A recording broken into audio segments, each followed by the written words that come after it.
하나님의 말씀 보시겠습니다. 오늘 우리에게 주신 하나님의 말씀은 사도행전 4장 1절에서 12절의 말씀입니다. 사도행전 4장 1절에서 12절의 말씀입니다. 제가 하나님의 말씀을 봉독합니다. 사도들이 백성에게 말할 때 제사장들과 성전 맡은 자와 사두개인들이 이르러 예수 안에 죽은 자의 부활이 있다고 백성을 가르치고 전함을 싫어하여 그들을 잡음에 날이 이미 저물었으므로 이튿날까지 가두었으나 말씀을 들은 사람 중에 믿는 자가 많으니 남자의 수가 약 5천이나 되었더라. 이튿날 관리들과 장로들과 서기관들이 예루살렘에 모였는데 대제사장 안나스와 가야바와 요한과 알렉산더와 및 대제사장의 문중이 다 참여하여 사도들을 가운데 세우고 묻되 너희가 무슨 권세와 누구의 이름으로 이 일을 행하였느냐. 이에 베드로가 성령이 충만하여 이르되 백성의 관리들과 장로들아, 만일 병자에게 행한 착한 일에 대하여 이 사람이 어떻게 구원을 받았느냐고 오늘 우리에게 질문한다면 너희와 모든 이스라엘 백성들은 알라. 너희가 십자가에 못 박고 하나님이 죽은 자 가운데서 살리신 나사렛 예수 그리스도의 이름으로 이 사람이 건강하게 되어 너희 앞에 섰느니라. 이 예수는 너희 건축자들의 버린 돌로서 집 모퉁이의 머릿돌이 되었느니라.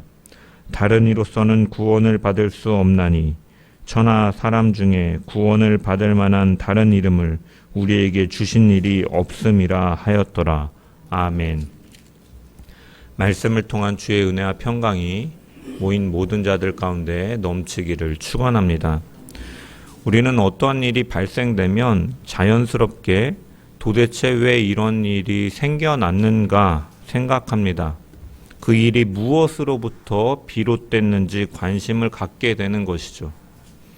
사도행전 3장에서 나면서부터 걷지 못하던 사람, 평생 성전 문 앞에서 구걸하던 사람이 예수의 이름으로 일어나 걷고 뛰며 하나님을 찬양하게 되었을 때 그 사건을 본 사람들은 놀라며 사도들을 주목합니다.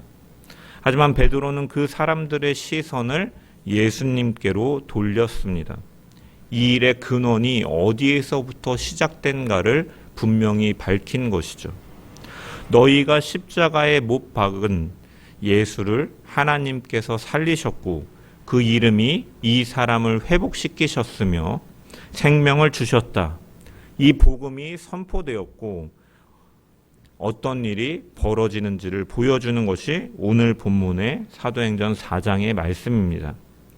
복음이 선포되자 어떠한 사람들은 그 말씀을 듣고 믿게 됩니다. 동시에 어떠한 사람들은 그 복음을 불편하게 여깁니다.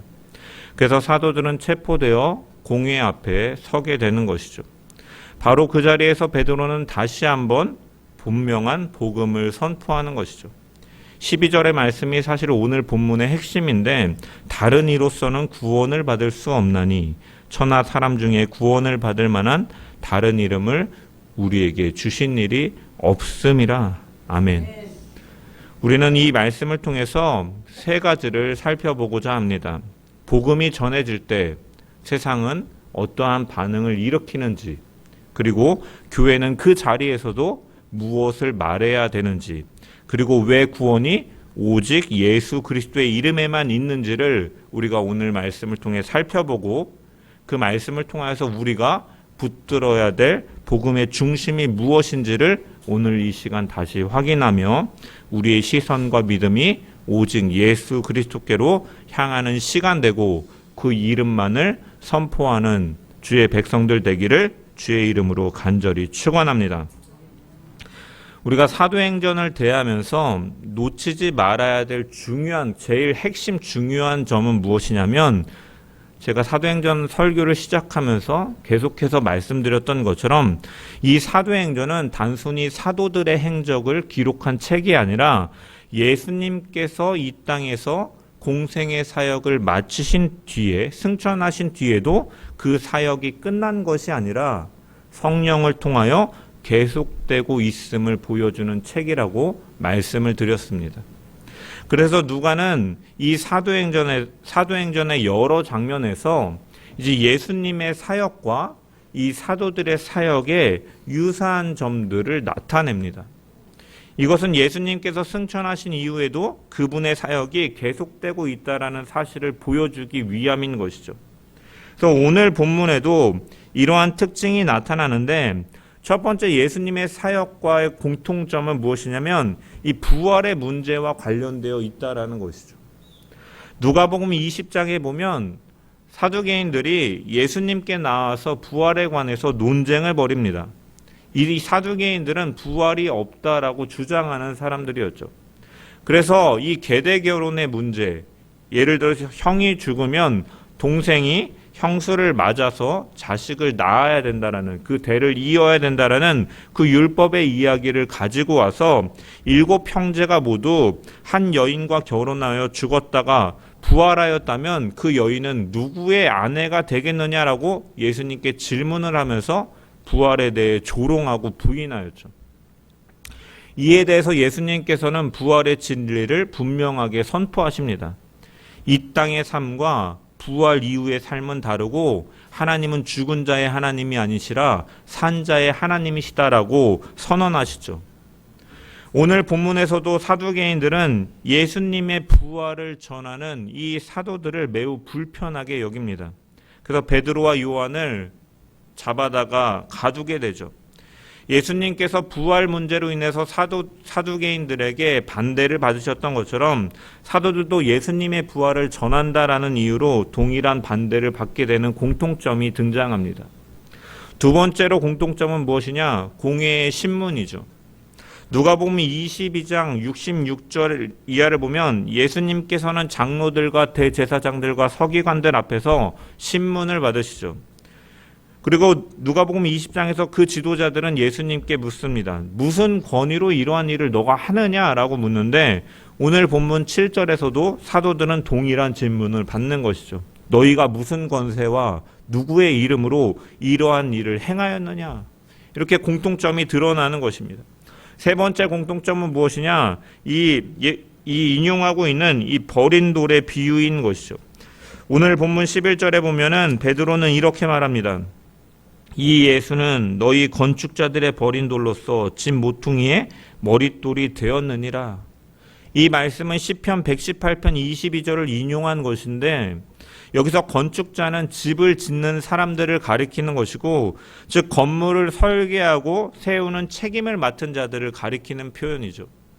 그 건축자들이 어떠한 돌을 보고 쓸모없다고 여겨서 판단하여서 건물에 사용하기에 적합하지 않다라고 생겨서 버렸습니다. 하지만 하나님께서 그 버려진 돌을 집 전체를 떠받드는 모퉁이의 머릿돌, 가장 중요한 돌로 세우셨다라는 말씀인 것이죠. 이 말씀의 의미는 무엇입니까? 사람의 판단과 하나님의 생각은 완전히 달랐다라는 것이죠. 그래서 이 말씀을 가지고 예수님께서는 누가복음 20장 17절에서 포도원 농부의 비유를 말씀하시면서 언급합니다.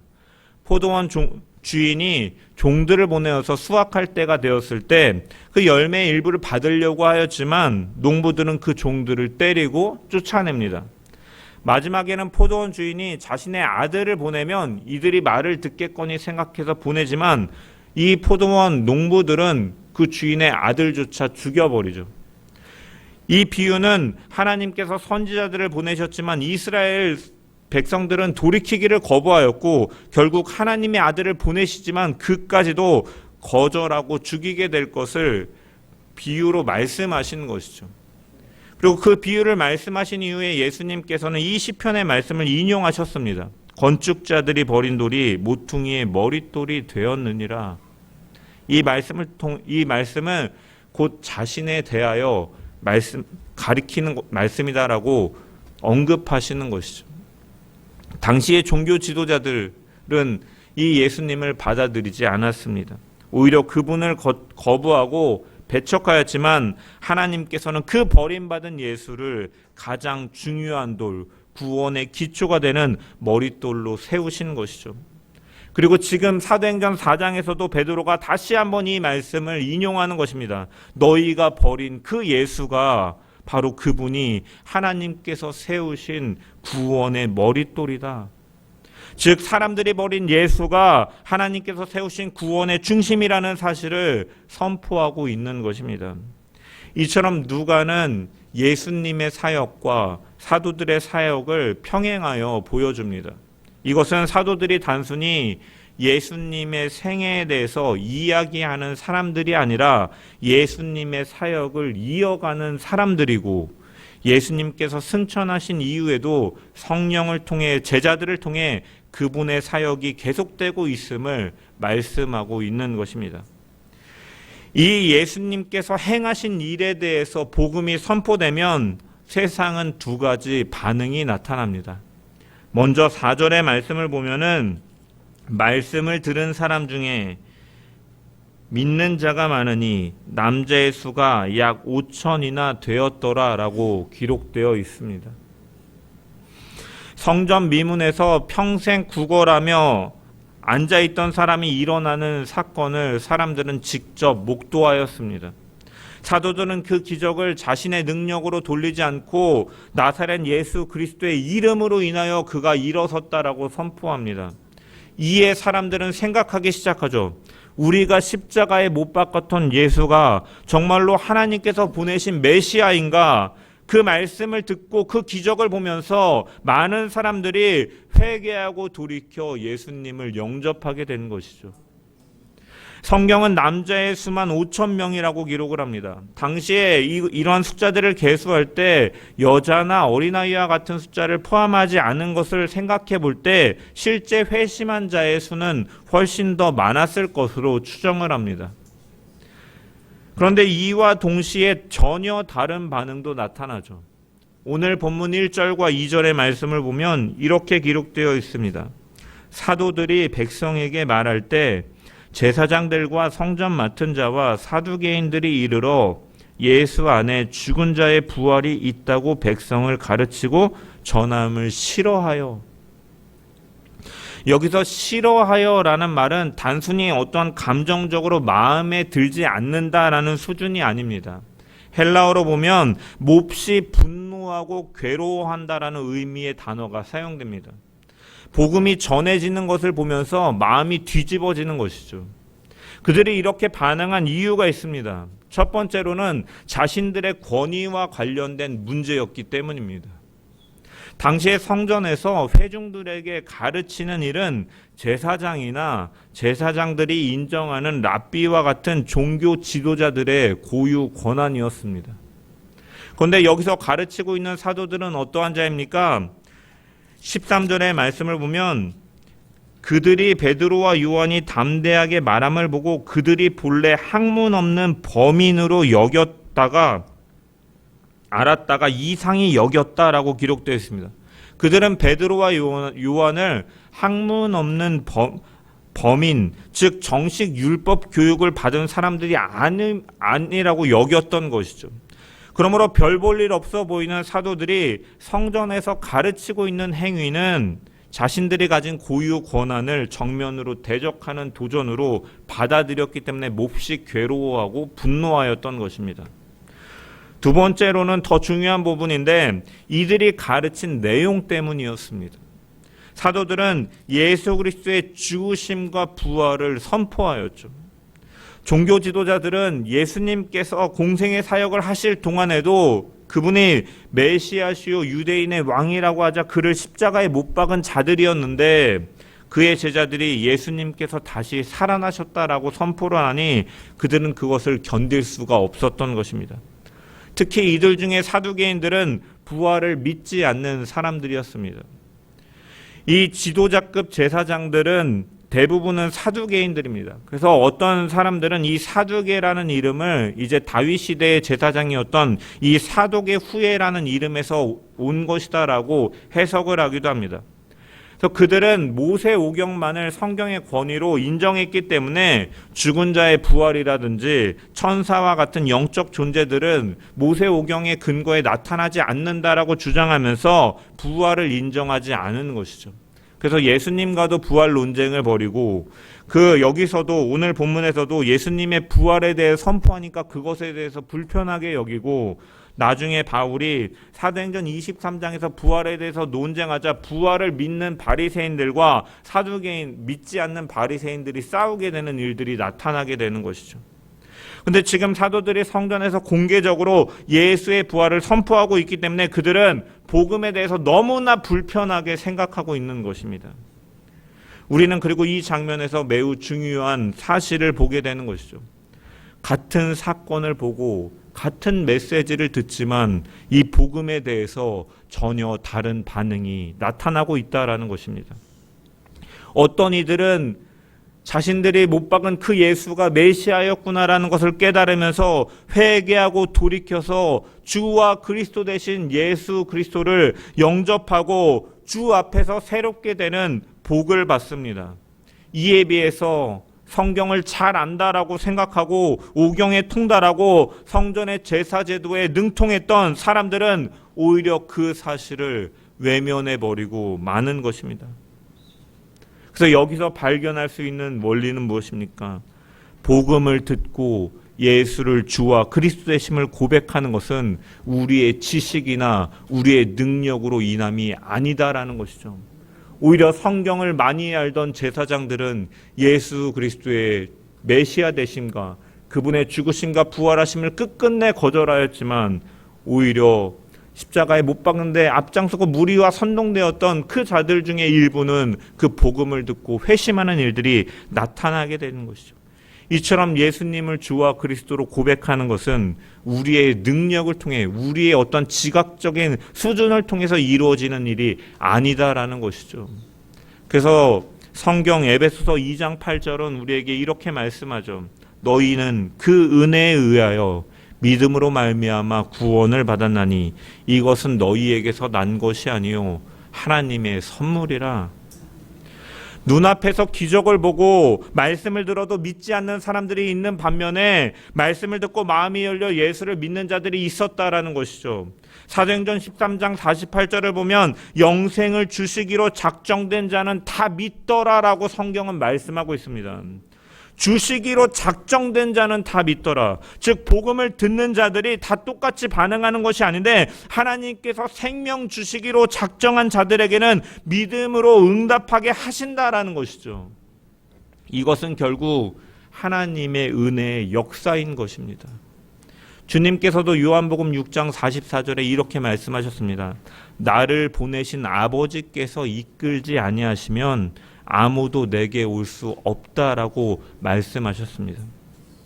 그러므로 사랑하는 성도 여러분, 우리가 죄인이라는 사실을 깨닫는 것은 너무나 큰 은혜입니다. 십자가의 은혜를 그렇기 때문에 붙드는 것도 하나님의 은혜인 것이죠. 예수를 그리스도로 고백하는 것도 은혜요, 끝까지 믿음 안에 머무는 것도 하나님께서 우리에게 허락하시는 은혜인 것입니다. 이것은 우리가 더 낫기 때문에 믿은 것이 아닙니다. 우리가 더 지혜롭기 때문에 깨달은 것이 아닙니다. 하나님께서 우리를 긍휼히 여기시고 우리의 마음을 열어주시고 우리를 믿도록 하셨기 때문에 우리가 예수를 믿게 된 것인 줄 믿습니다. 그렇기에 구원받은 성도는 바울의 고백처럼 자랑할 것이 없는 것입니다. 오직 감사할 것뿐인 것입니다. 오늘도 내가 예수 그리스도를 믿고 그 이름을 부르고 그 복음 안에 서 있다라는 사실 자체가 하나님의 전적인 은혜임을 고백하면서 그 은혜에 감사하며 살아가는 주의 백성들 되기를 주님의 이름으로 간절히 축원합니다. 이 복음을 불편하게 여긴 종교 지도자들은 결국 사도들을 체포합니다. 그리고 다음날 그들을 공회 앞으로 끌어내고 있습니다. 5절을 보면 이렇게 기록되어 있습니다. 이튿날 관리들과 장로들과 서기관들이 예루살렘에 모였는데, 여기서 등장하는 사람들은 당시 유대 사회의 최고 종교 권력자들이죠.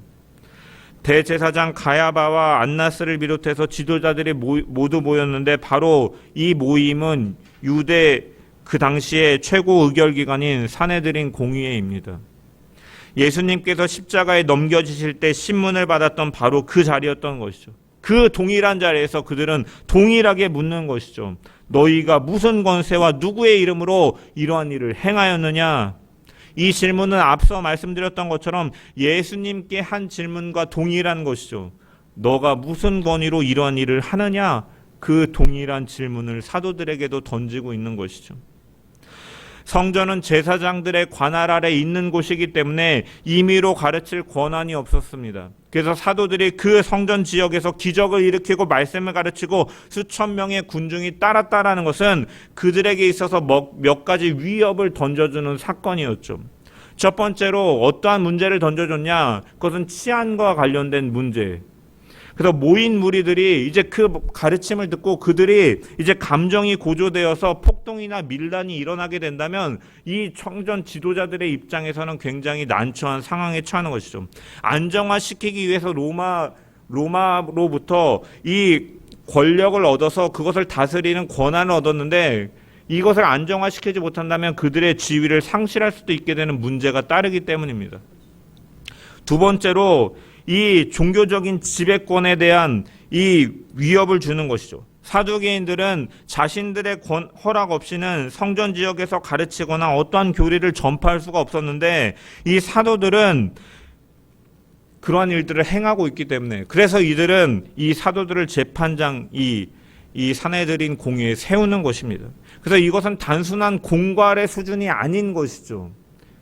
굉장한 위협으로 느꼈기 때문에 이들이 예수님을 십자가에 못 박은 것처럼 얼마든지 이 사도들 역시도 너희들 죽음에 처할 수 있다라는 실제적인 협박이었던 것입니다.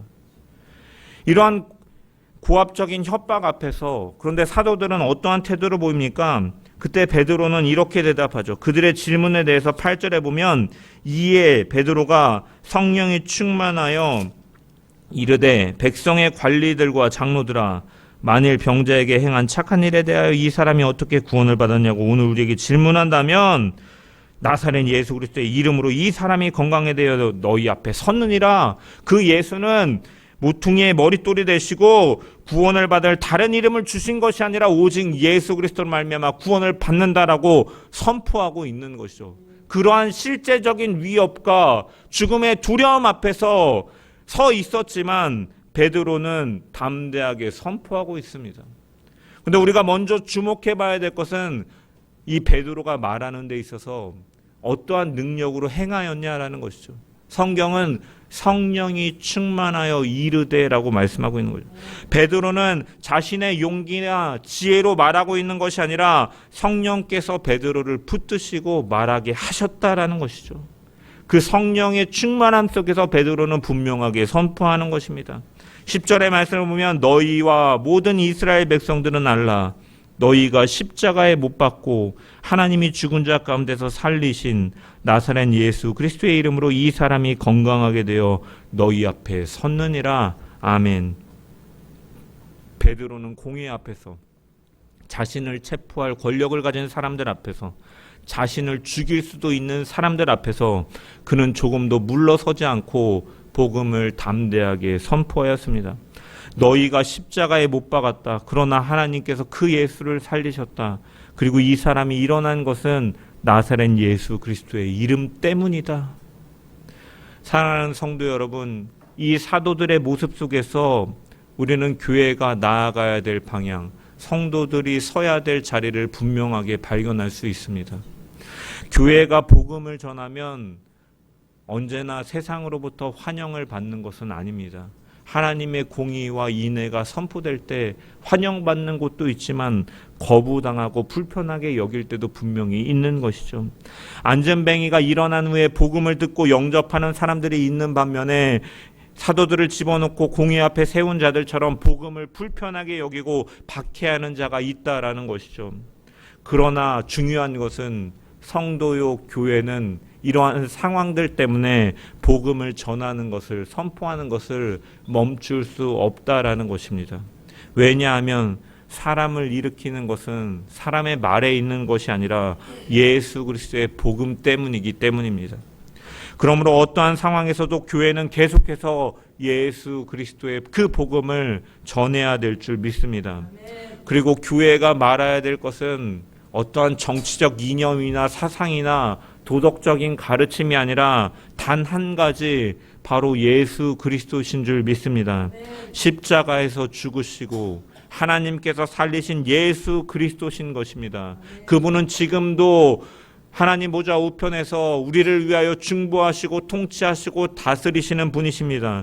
그분의 이름 안에 회복이 있고, 그분의 이름 안에 소망이 있고, 그분의 이름 안에 참된 생명이 있는 것이죠. 그러므로 이 교회는, 성도는 언제나 그 이름을 선포하는 자들이 되어야 될 줄 믿습니다.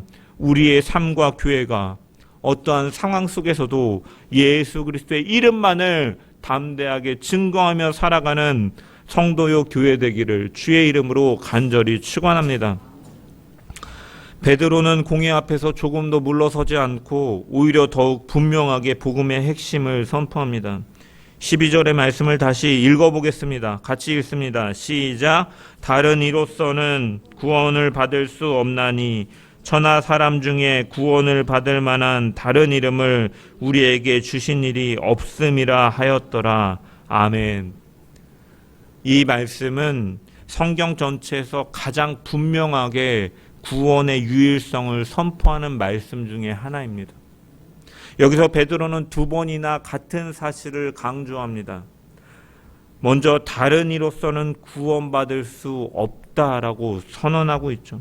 그리고 다시 한번 천하 사람 중에 구원을 받을 만한 다른 이름을 우리에게 주신 일이 없다라고 선언합니다. 다시 말해서 두 번의 언급함을 통해서 강조하고 있는 것이죠. 구원의 길은 오직 하나뿐이다라는 사실이죠. 하나님께서 인정하신 구원의 길은 오직 한 길입니다. 사람들은 언제나 다른 길을 찾으려고 합니다. 다른 방법도 있지 않을까? 종교도 많으니 구원의 길도 여러 가지가 아닐까라고 말을 합니다.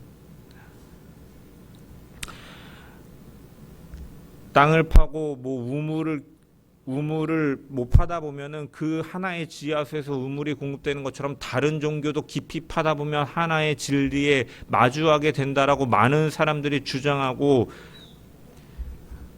사람들을 설득하려고 하죠. 하지만 성경은 분명하게 말씀합니다. 구원의 길은 여러 길 중에 하나가 아니라 오직 한 분을 통해서 주어지는데 그 길은 바로 예수 그리스도신 줄 믿습니다. 왜 그렇습니까? 예수님만이 십자가에서 우리를 대신하여 죽으신 분이시기 때문이죠. 예수님만이 죽음을 이기시고 부활하신 분이시기 때문입니다. 예수님만이 죄인을 하나님과 화목하게 하실 수 있는 유일한 구주시기 때문입니다. 그래서 베드로는 담대하게 선포하는 것이죠. 다른 이름은 없다.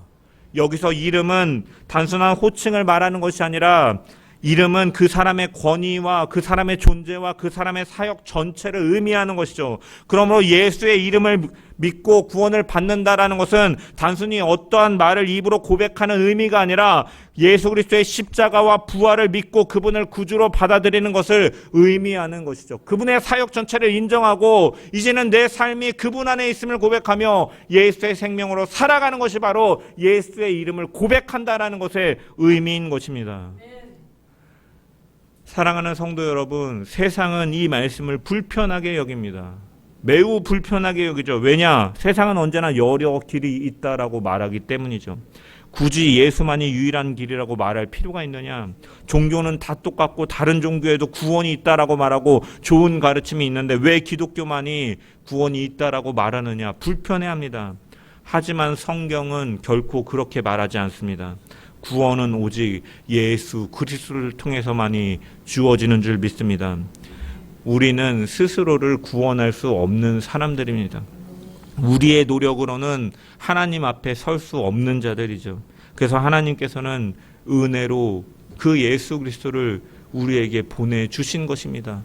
죄 없으신 분이 우리를 위하여 죽으셨기 때문에, 그분만이 죽으셨기 때문에, 하나님이신 예수 그리스도가 이 땅에 오셔서 우리와 똑같은 인성을 입으시고 죽으셨기 때문에 우리의 죄가 대속되어질 수 있는 것이고, 하나님의 능력으로 예수를 죽은 자 가운데서 부활의 첫 열매로 부활시키셨기 때문에, 죽은 자 가운데서 일으키셨기 때문에 우리 역시도 예수 안에 있을 때 부활의 소망이 있는 것이고, 그 하나님께서 영광의 자리로 주와 그리스도 되시게 하셨기 때문에 우리도 그분 안에서 하늘의 영광을 바라보며 그 유업을 바라보며 살 수 있는 것이죠.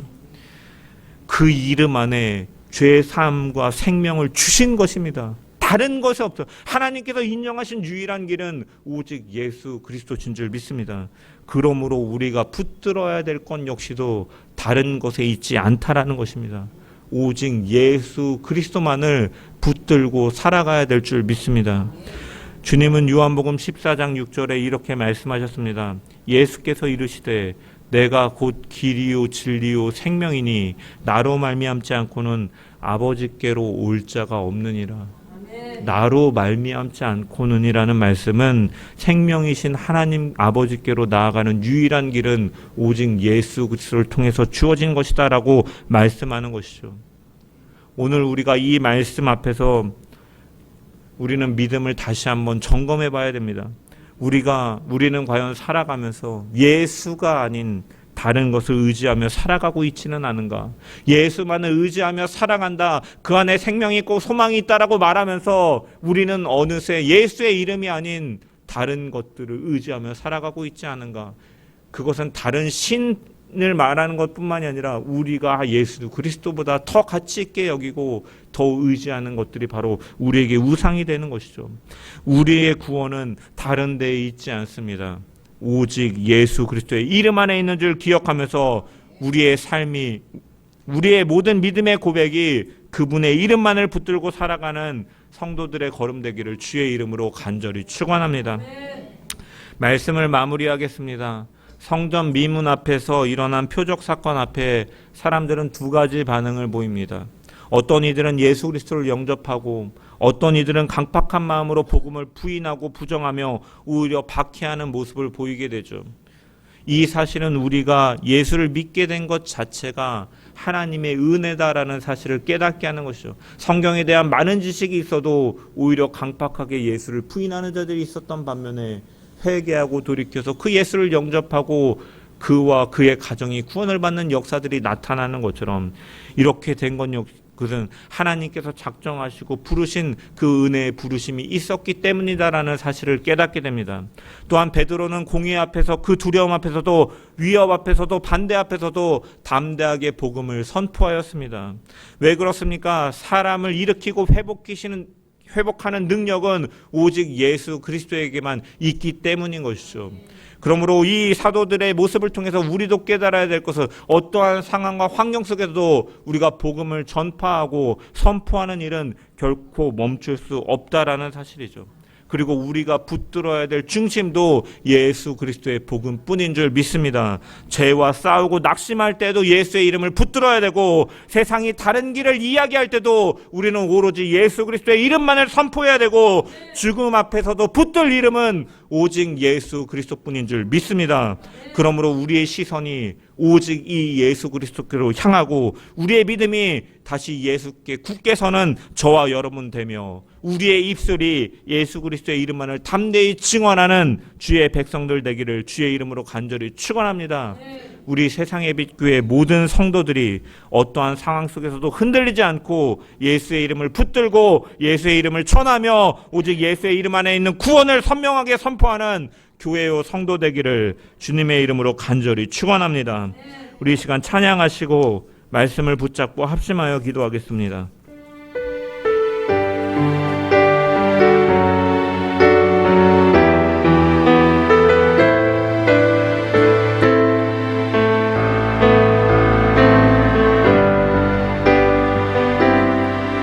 수많은 무리들 줄지어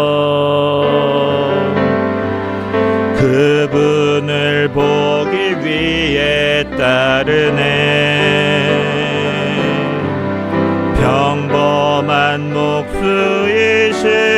그분 앞에 모든 무릎이 꿇어 경배하네.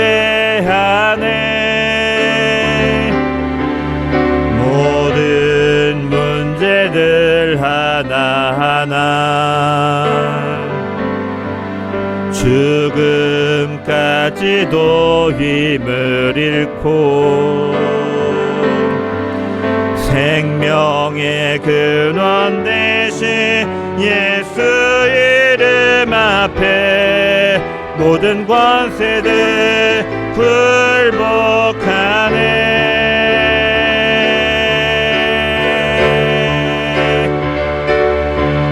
예수 이름 높이세.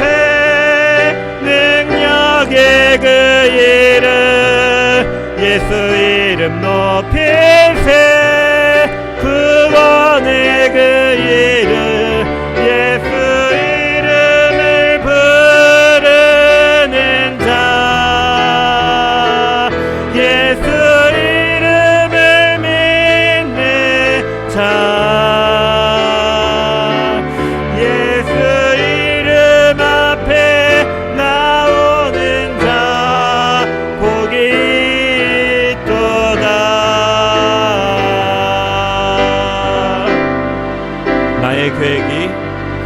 나의 계획이 실패하고 나의 소망이 끊어질 때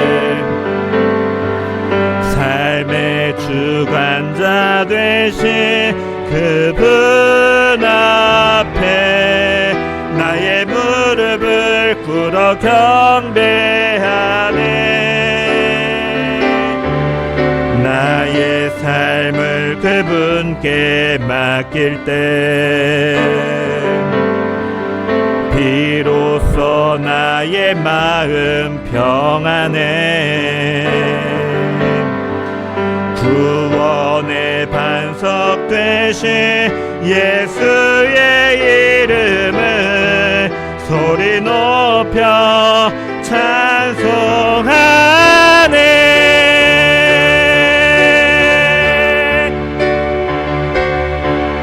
예수 이름 높이세. 능력의 그 이름 예수 이름 높이세. 구원의 그 이름 예수 이름을 부르는 자 예수 이름을 믿는 자 예수 이름 앞에 나오는 자 복이 있도다. 예수 이름 높이세. 능력의 그 이름 예수 이름 높이